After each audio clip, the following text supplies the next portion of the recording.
Hello, my beautiful people of the internet. Welcome to my October 2023 bullet journal setup. I am unbelievably excited for this video for multiple reasons. In part because it is October, which means we are really knee-deep in the autumnal season. Fall is my favorite season, although I do live in Texas, which means we really don't get any of it. But mentally, I am there, and I have been there since September. But for this bullet journal theme, we're really diving into the gothic autumnal aesthetic, and I'm super excited about it. But another reason that I'm excited for this video today is because in my 4 years of bullet journaling, I have not created an October theme that I genuinely actually liked. My first year, I did a black and white scrapbooky theme. Then the second year, I did a pirate skull theme. Then last year, I did a scrapbook, just random autumnal colors themed. I was really in a bad creative slump last year. But this year, I was like, I have not liked any of those themes for October. I've realized autumn is my favorite season. So I always stress myself out for these months, trying to create something beautiful and aesthetic because obviously I want to make sure I do justice to my favorite season, but then I overwhelm myself and just stress myself out too much, and I end up just falling in the other direction and creating something I really don't like and I really can't sustain. So I just told myself this month, Sophie, you need to take a chill pill, take a breather, create something just simple-ish, but also pretty that you're going to like, and that's not going to overwhelm you. So what I came upon was this idea of kind of a gothic beauty aesthetic, dark skeleton butterfly roses combination for my October bullet journal theme, and I absolutely love how it turned out. So as you can see here on the cover page, I am drawing a skeleton. It is a rib cage and a pelvis, and I think this is super beautiful. Obviously October has Halloween in it, so everyone thinks, you know, ghosts, pumpkins, skeletons, but those are kind of the cliche spooky ooky parts of the month, and I think, you know, if that's your thing, then you do you boo. But I just wanted to create something a little less stereotypical in my bullet journal, so I wanted to do this picture because I just thought it was so beautiful. Like, it's less about the spooky parts of skeletons and more just embracing, you know, human anatomy, and I think that's just so beautiful. I do want to have a disclaimer that I did not create this drawing. A lot of people very kindly say on my comment section all the time, like, you're an amazing artist, and I really do appreciate it, but quite often I do not create the designs in my spreads. I really take a lot of inspiration off pictures from the internet and kind of combine them and edit them and mold them into my art style and put them into my journal. So on the screen I'll put a couple pictures of where I got the inspiration for both the skeleton and also the butterflies on this page, and for the rest of the bullet journal theme. These artists are amazing, so please do go check them out. On the topic of anatomy, because I think that's just a big part of this setup, I wanted to create little lines connecting to the skeletons that just had random letters ABC, but it kind of makes it look like it's torn out of a page of an old anatomical biological textbook from the 19th century. I think that's just a little touch that kind of adds something new to the spread. And then as the pop of red in the middle, I have a quote that says "à la folie to insanity." I'm sorry if I butchered that, but this quote just screams gothic, beautiful romance. It's just perfect for the setup. I had to put it in the middle of this spread. Now, I don't have anywhere on this page it says October, unfortunately, but I know in my head that this is the 10th month of the year. I don't really need to say October. So I absolutely adore how the cover page turned out, but now let's move on to the calendar page for this month. So one of the ways that I wanted to ensure that I'd actually enjoy my October bullet journal theme and not just overwhelm myself and stress myself out was I really tried to break it down into, Sophie, this month is not the month to go way out of your comfort zone. This is the month to say simple-ish, just do things that you know that you like, that you know that's your style, and that you know that works for you. So one of those things is really dainty line art. I love dotted line art, not necessarily like literal circle dots, but just picking up your pen a little bit as you draw lines, there are little gaps in between.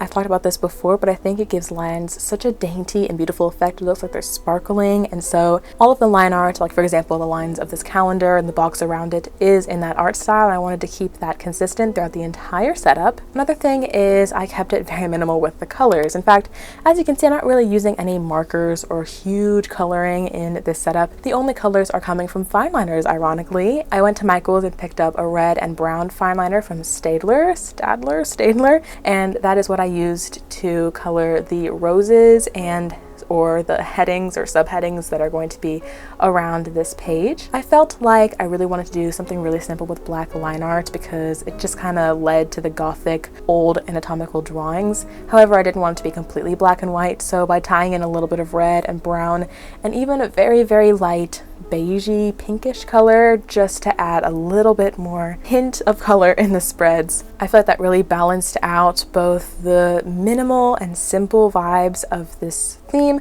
but also gave it a little bit of interest, a little bit of pop of color, and I think it worked very well. So as I am drawing in this skull on the right, which is facing the opposite direction, and their skull is filled with liquid, I'm just going to say water, and in it are floating butterflies. So here on the screen is another picture I took for inspiration here, and I just thought it was super beautiful, which is why I drew it down here. Now, one thing I did want to mention is every bullet journal theme I do, not even just for October, but whenever I do any bullet journal theme, I always sketch out in pencil first before I film, right? But I always love the pencil designs more than I do the pens. I think something about just like little pencil scribbles and like the fact that it's not completely erased and perfected, but it's just, you know, hand drawn and it has some life to it because all the pencil is like smudged and everything.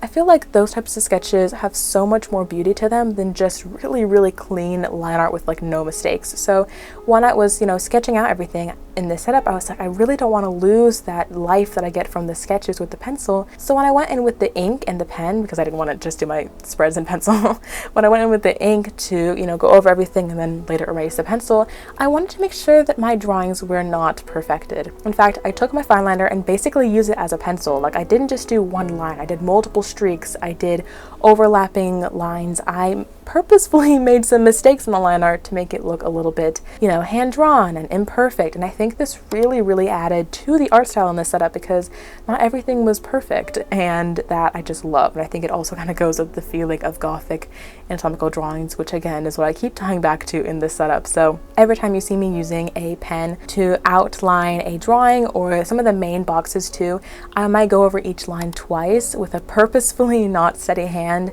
just to kind of get some variety in the lines. Sometimes they perfectly overlap, sometimes they, you know, go off from each other, but I liked this effect a lot, and I just want to encourage you that perhaps you can try it too, because your line art doesn't have to be perfect. Like, I don't want my journal to look like a coloring book. I want it to actually have some life to it and some spirit and some body in the art that I produce. Since we're talking about the art, I might as well also mention the shading techniques that I did. So this is really bringing me back to like 7th grade art, because obviously I didn't have much color. So whereas usually if I was drawing butterflies, let's say in the red, I might take a couple of water-based brush pens and color in with first a lighter color and then a darker color to add shadows. But in this case, I wanted to do them completely in black and white. So I used my same 0.1 fine liner for the entire drawing, and I basically just used hatching and cross hatching, which is the effect of creating multiple lines in different not thicknesses, but I guess in different amounts. So like in some sections the lines are closer to each other to make a darker effect, and in some spots the lines are farther away to make a lighter effect, and just cross hatching, aka crisscrossing the lines across each other to create the effect of shadow. Now from far away, when you kind of blur your eyes a little bit, I think this effect worked really well. Like, not gonna flex, but I did do well in 7th grade art class, so I have some practice with this shading technique. But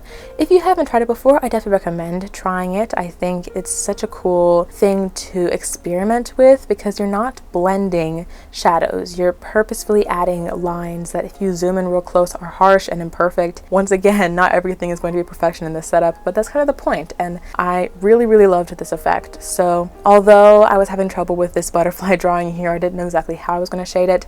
At the end of this page, you're going to see me really go in with my pen and add some cross hatching, specifically on the edges of the wings and also underneath each layer to add the shadow of one wing possibly being in front of the other, or if the light source is at the top, then a shadow would come down on the bottom wings, etc.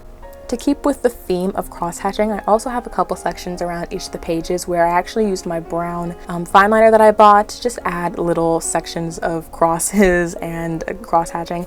It's not necessarily to add shadow, but more just to add texture and more interest around the page. And I also wanted to bring that brown color more out because I feel like a lot of this is just black and red. On camera, it's super hard to distinguish between the brown and the black since it is such a dark shade of brown. However, in person I can see a little bit better that it is a brown, not a black. It's a little hard to see, but I don't really care. I think it just helps bring the slightest bit of warmth back away from just simple black line art. It adds something different. And additionally, I also pulled out that pinky beige color to add some lines in each box. This is my academic planner, which I failed to mention, but it's the same spread that I did last month. And this is where I'll just plan out all of my things I have to do for college in each class for each week. So I have a little box that I can write all my to-dos in, and I'm super excited to start filling this out for the month of October.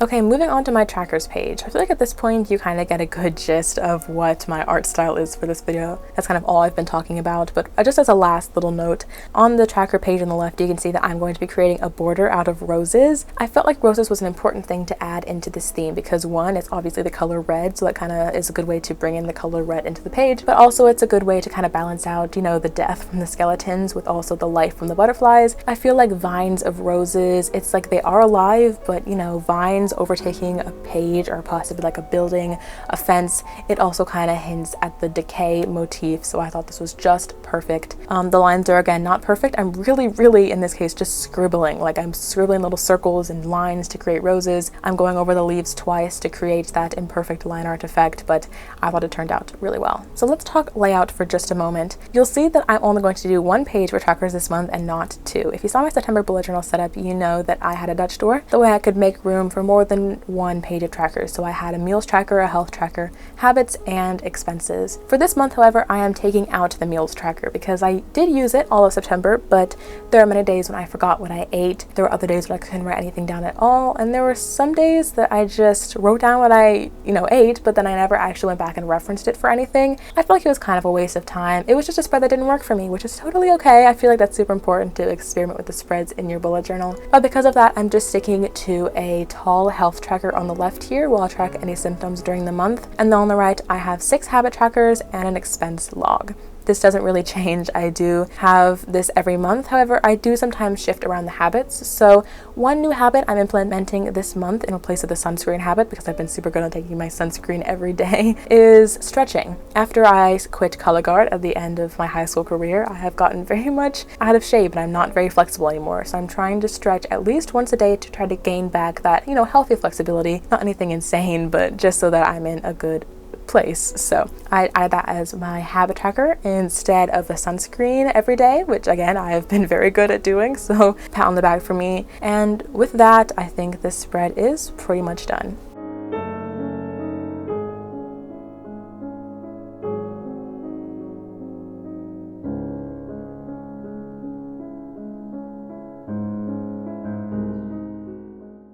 I cannot explain to you how nervous I was going into this bullet journal setup when I started filming. I knew that I had a vision in my head, but I didn't know if I was going to be able to execute it properly. So I'm super excited that the spreads turned out how they did, and I hope you guys take some inspiration from them. Subscribe below if you want to see weekly bullet journal and productivity content from me. And also, I don't mention this a lot, but you can follow my Instagram and all my other social medias linked down below. I'll post reels about 3 or 4 times a week about my bullet journal, and you don't want to miss that. I really appreciate you guys for watching. Thank you guys so much. And if you want to keep watching, check out this video here on the screen where I showed you guys my routine for using my bullet journal to be productive every single week.